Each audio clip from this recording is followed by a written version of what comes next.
This is class 10th, chapter 1, Introduction to the Internet.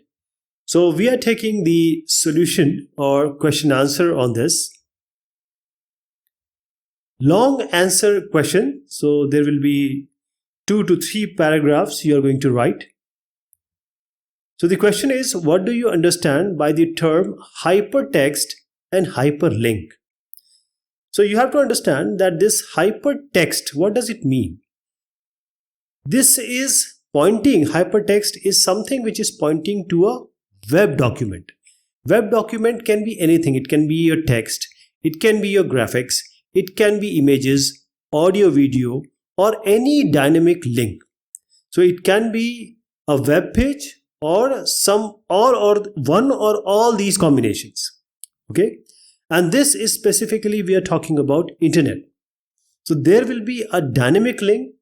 And this dynamic link is hyperlink. That means when you click, it will take you to some place, some document, some image, some graphics, some audio.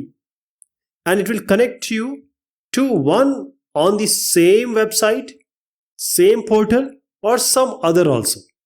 So this hypertext is just a regular text you'll see on your web page or your browser. And once you click it, the difference of regular text and hypertext is once you click it, it will take you, redirect you or send you to some other web page on the same portal, same website or to some other website. Okay. So this term hyper, what does it mean here? Because in both of these, hyper has come. This hyper means that navigation, and this navigation is not necessarily linear. That is, if you have say 50 pages on your website, if you have this welcome page and you click somewhere or some link, it is going to take you to the second one. But this is not the case.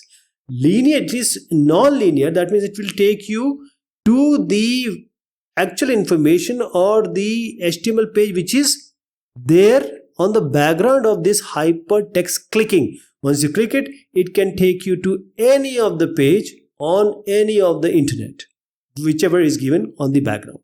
Next one is, how can you identify whether a website is commercial or not? So simply you have to see the extension .com. This .com is standing for commercial website. So whenever we have a website like www.xyz.com, so this is corresponding to a commercial website, and this part is called as a domain extension. What it is called?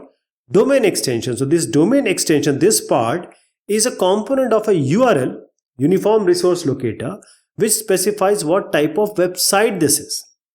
For example, we have www.google.com. So this is a commercial website. There are other extensions also. There are popular domain extension which you see .org for organization, .co, .gh, .gov, that is for government. We also have .in like .india for India, .uk for say United Kingdom, like this. What do you understand by a web server? So first of all, we are talking about web, and there is something or some part, component, computer, whichever, which is serving. So this server can be a single computer or it can be a group of computer, and this is having web, which is the document, web document. What we can say here is that web server can be defined as the package or container that contains a huge amount of information that will be retrieved by the web browser you use. So when a user sends a request, say you are say a user, and here we have web server. So whenever a user send the information or asked for the information to the web server, this information is searched and then it is sent back to the computer. And which program you use to get the web pages? You use the web browser like the Chrome, like the Internet Explorer. And whenever a user sends a request to the web server for web page, it gets a response. And this response, as I said, will be in the form of web page. And this communication, the protocol will be HTTP, Hypertext Transfer Protocol. And this HTTP is used to access the web pages from web server over the internet. Again, you can have a web browser or some other program which will show you whatever is coming from the web server. Differentiate between a web browser and a web server. So I indicated just now that you open your computer system and then you open your web browser. What is your web browser? It can be your, say, Opera, it can be your Firefox, it can be your Chrome, Google Chrome. So you open here, then on the URL bar you type something, say www.google.com. Now this, when you type, this you type on your web browser. Whenever you type, you get the Google page. From where this Google page is coming? It is coming from the web server. Okay. So this is where your web server. This is your web browser. So web browser is an application that is employed to access or retrieve information or resources on the internet. And this information can be in different form. Always, you see, there are multiple things which you can see on a web page. That can be your audio, video, text, images. This web browser is specifically designed to access information to the internet. It can also be employed or used to access the resources on the local intranet, because internet in a company, you don't want, say, proper internet, say some defense company. You don't want it to be connected to internet. So you will have your local intranet or a file system also. But the web server we are talking about is a computer or a group of computers which will store these web pages. We have already talked about that this web server is a server machine, is a server. It will give you the web pages, whichever you ask. It can be through your web browser or it can be through other application. So this web server is a package or a container you can define which contains a lot of information, like huge amount of information. So user is sending or requesting some information, web server is ready to serve. So it will request, if whatever information is requested, it will search and give it back to the requesting computer or requesting system. How is a web page different from a home page? See, home page is also a web page. Home page is also a web page. So let us take one more example. You are typing www.yahoo.com now. So whenever you are typing this, there will be certain page, first page will come. It will have multiple links. So the first page which comes is called as a home page, or basic page. Now from this web page, there will be hyperlinks and now you can go to various other pages. So when a user, it searches for information on the internet, the information is displayed with certain website. For example, if you type something on Google, various website will come on the web browser. The user can click any of the website of his choice, wherever he gets the relevant information. So the web page is a hypertext document that contains the information. And a web page may contain hyperlinks. As I suggested, a web page can have multiple hyperlinks. Now you can navigate through this to this website or to some other website also. And home page is the first page, is the main page of any website. So whenever user opens any website, this home page will be the first page on the website to be displayed to the user. So what do we say? A website has only one home page but several web pages. Home page is the basic page. A home page is also a web page, which I started. Means when I started a discussion, where home page is nothing but a web page, and this web page is always the first page. What are the advantages and disadvantages of a wireless connection? Now everything is wireless. You have a mobile now. Everyone has a mobile in his or her hand. Now you use a computer.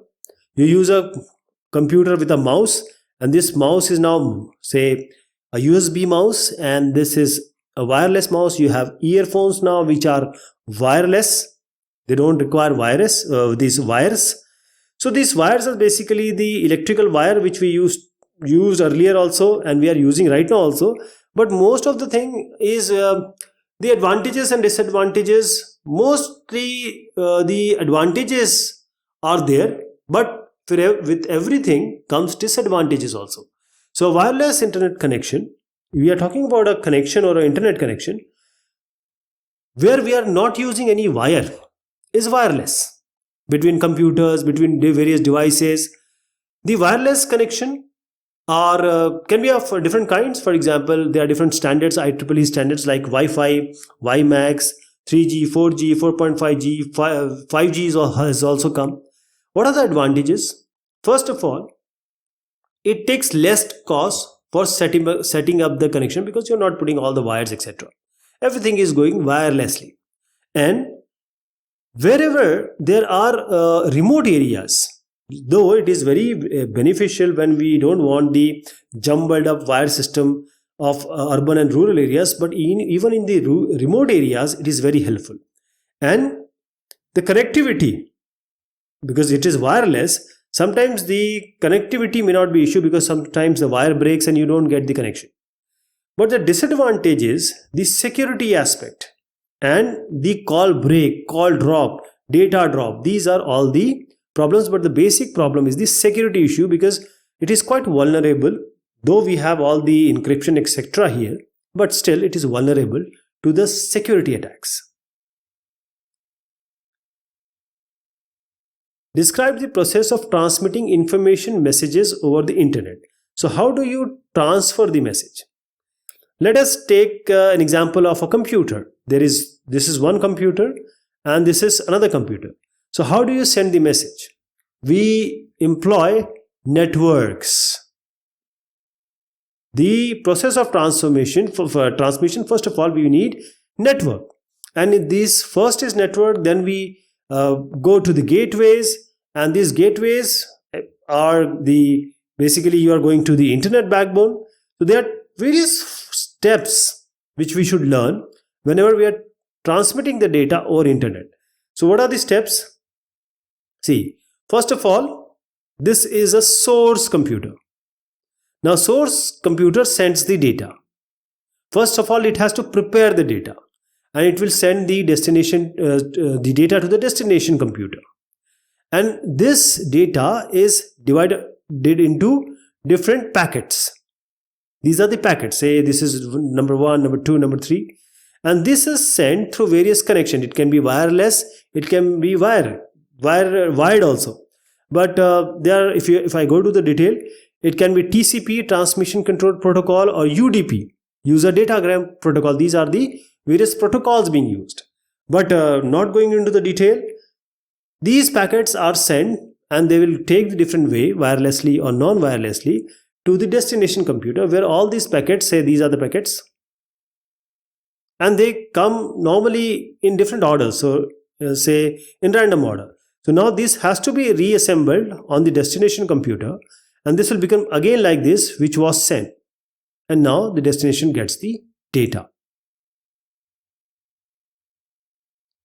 Define the TCP/IP protocol, Transmission Control Protocol, Internet Protocol.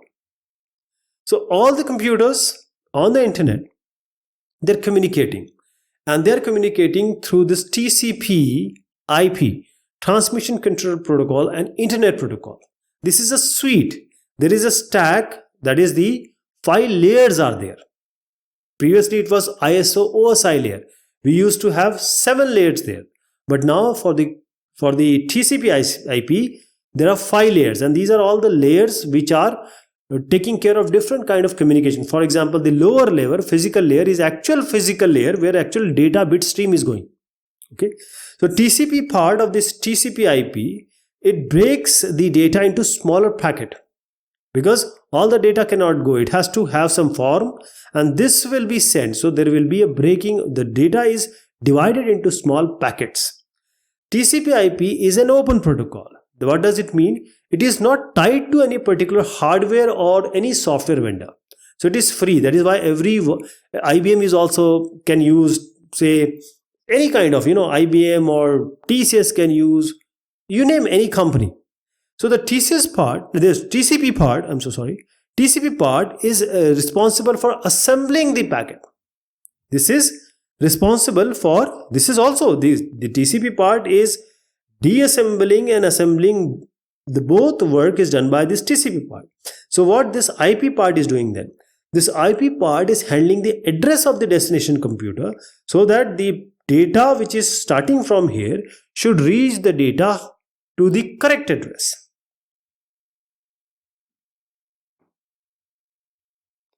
List the type of web browser. Explain them briefly. So now most of the web browser users are on Chrome, Google Chrome, because Google is very versatile.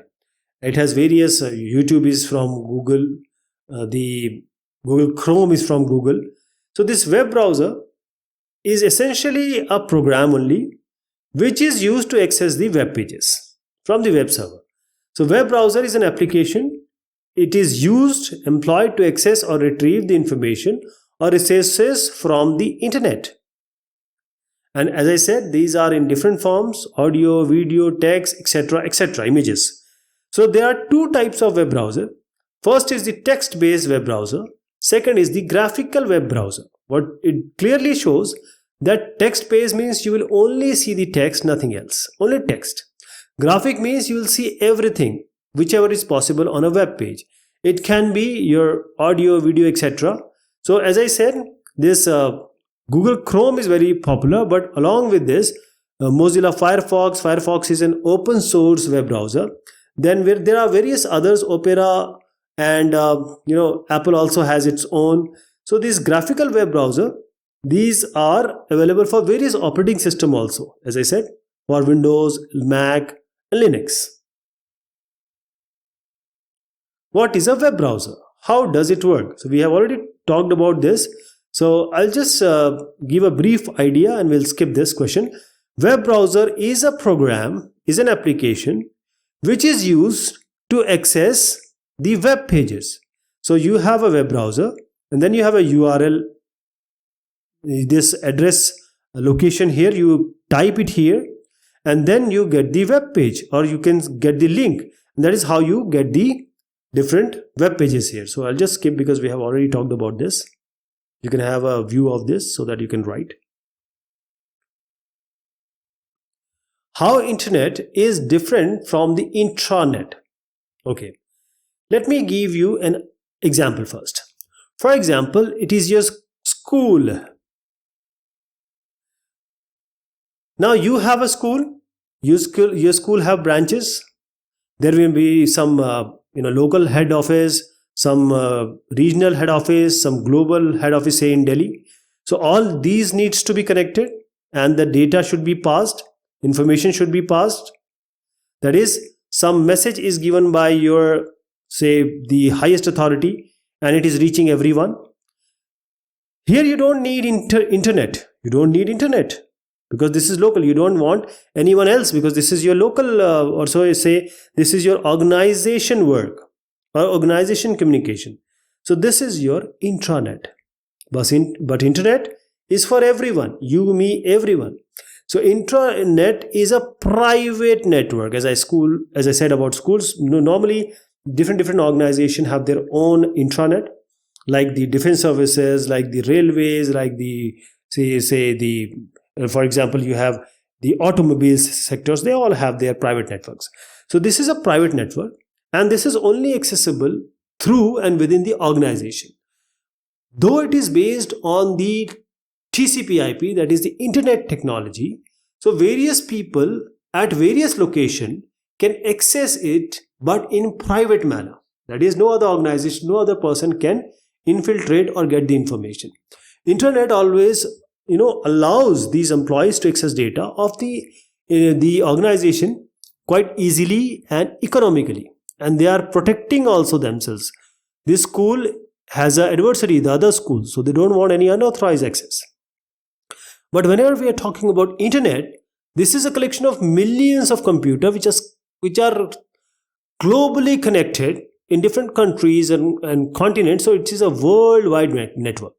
This global network allows easy access and transfer of this data and communication along among various peoples anywhere in the world. What is a web portal? So let me give you an example first. Again, I'll go to www.yahoo.com because you guys are well aware of google.com. It's everywhere now.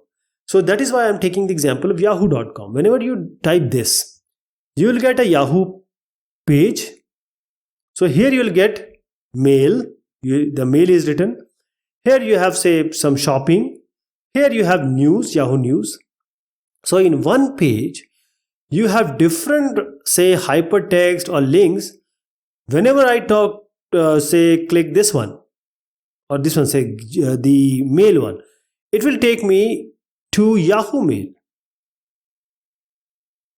So this page or this kind of facility, which is having all the different links or different facilities embedded or inside it, is called the web portal. So a web portal is a website. It is essentially a website also, where in one place you get links to several resources. So it will have hyperlink, for example, mail, shopping, etc. of various other websites or its own websites. When a user click on any of these hyperlink, it will be redirected to web page. For example, as I said, web portal like Yahoo you have. And these all are now not that much popular, so I'm not discussing about that. Still, AOL, American Online and MSN are also there.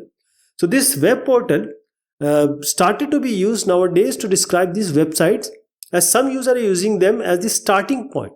Because web portal is the first page and now it is a starting point for this. For example, everything is coming from Yahoo.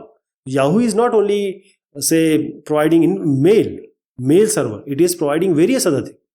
So this also goes, because here you'll see a search button also, so you can search also.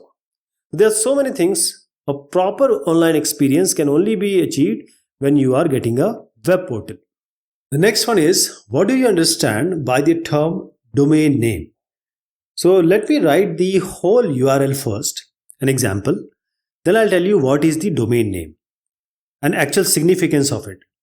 So we normally see this HTTP with a colon, then 2/, then www.google.com. This is an example. So this Google here is the domain name. So this component of a URL, this whole is a URL, Uniform Resource Locator, and here it is Google. So what does this specify? See, first of all, we are talking about a server, which is a web server. There are different folders here kept. So whenever a user type here, how it will identify, because this request will go to the web server, how this web server will identify which page has to be given. So this folder name will be Google. For example, somebody types here yahoo.com. So the folder name of this will be Yahoo, like this. So this Google and Yahoo and etc., these are the domain name. As I said, large website like Google, Yahoo, they have multiple computer, or you can say they have multiple web servers. The domain name must be registered. It has to be registered, for example, on GoDaddy, etc. So that one domain name does not represent more than one server. That is, you cannot have multiple www.google.com. Google is only one. So there are special administrative bodies, as I just named you, say GoDaddy.com. These are called domain registrars, register the domain names. Once the domain name is registered with the domain registrar, the same domain name cannot be used by any other website. And once, say, you register it for 1 year or say 2 years, you pay the money. You are paying the actually money for this folder where all the web pages of this Google will be kept. And once this is done, say 1 year, 2 years, you don't want to go ahead or further, you have only paid for 1 year. After that, this URL will be given or will be taken by this GoDaddy and will be placed for somebody else to purchase. This is how it works. So these were the question answers. These were very long type. Thank you so much. Take care of yourself.